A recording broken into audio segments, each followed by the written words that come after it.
Renee, he said that the debate was a disaster for Trump. I think it was too. That's what I said. I say Trump didn't really do too well. Stephen A. get away with saying what everybody else say. If I was Stephen A. or one of these big YouTubers and one of these big personalities, I would watch the smaller YouTubers and find ideas too. Stephen A. might been watching my channel because he just said exactly everything that I just said. He said it. Go look back at my what I said. I said it. Yeah, I said it.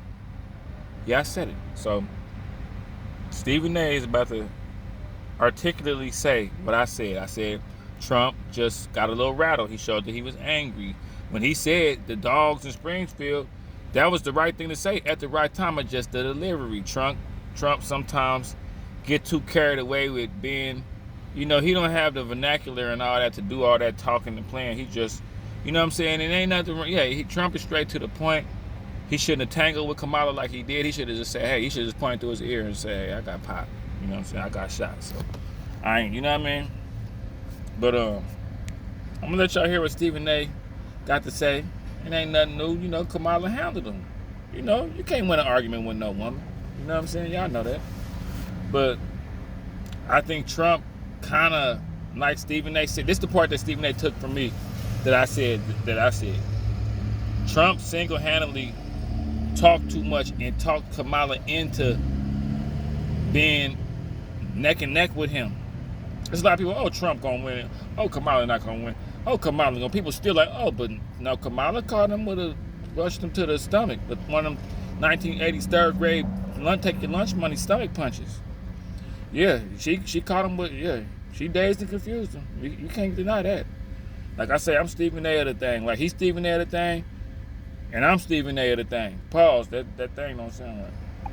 The debate, and a lot of people have been very, very critical of them, particularly critical of folks that are on the right. Some folks looked at Trump and they felt that he wasn't his sharpest. They brought those things up. I was amused by the debate because, in my estimation, I got to give credit where credit is due. I have to be consistent. Now, we all know that I've been on the record lamenting the state of affairs going on with Vice President Kamala Harris. I've been pointing out the fact that Joe Biden, before he stepped down, there was no primary, and the skids had been greased for him to cakewalk to the Democratic National Convention as the Democratic nominee for the presidency of the United States. And he wasn't doing interviews. He wasn't available. He wasn't available to take an abundance of questions from reporters. And then on June 27th, he was exposed for being somewhat cognitively declined. And as a result, a few weeks later, forced to step away and hand the reins to Kamala Harris to be the Democratic nominee. Deal with the onslaught of cynicism that might come in her direction. That's how I felt about it. That's how I still feel about it. Having said all of that, she went into that debate last night, and let me be very clear. She won. She won. Because we're not going to get into the substance or lack thereof as it pertains to specific topics that were presented. Has she flip-flopped on fracking? It appears to be so. Has she flip-flopped on health care? Yes, it appears so. Has she flip-flopped on the border? It appears so. But that ain't what this segment is about today. This segment is about the debate and who did their job. And that's what I'm saying. Yeah, she dodged a bunch of questions. Yeah, she did a bunch of, I'm black, I'm Indian, I'm not going to do nothing just for black people. When it came to that debate, when it came to talking spicy and doing all that, Trump was, see, people, I handle, like, for instance, like, it reminds me of, like, let's not leave that alone. In resonating with and ingratiating themselves with the constituency out there for the purposes of defining who was sharper, who was more prepared, who was more presentable, who had a more favorable outing for the debate. And it was clearly her. It was clearly her. Clear. I'm not gonna mince words. She whipped his ass. She did, though. I'm gonna say that. Because whether it was him not being prepared or him taking her for granted because he assumed it was going to be a cakewalk, She played the role of agitator. She did what Trump did. She reversed it. I'm going to actually do something really unusual, and I'm going to invite you to attend one of Donald Trump's rallies, because it's a really interesting thing to watch. You will see during the course of his rallies, he talks about fictional characters like Hannibal Lecter. He will talk about windmills cause cancer. And what you will also notice is that people start leaving his rallies early out of exhaustion and boredom. And I will tell you, the one thing you will not hear him talk about is you. You will not hear him talk Look at about your your face. needs, your dreams, and your desires.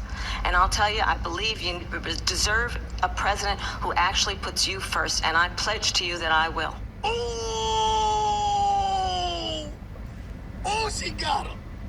See, you gotta understand.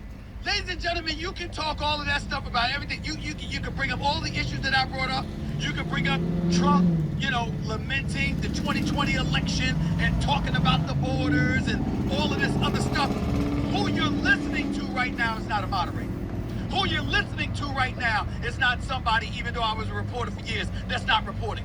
Who you're listening to right now, dare I say, I'm sorry if I'm a little cocky when I throw this out, Rashawn. I'm sorry if I'm a little cocky when I throw this out, Grip. You're listening to somebody, dare I say, who's considered a master debater.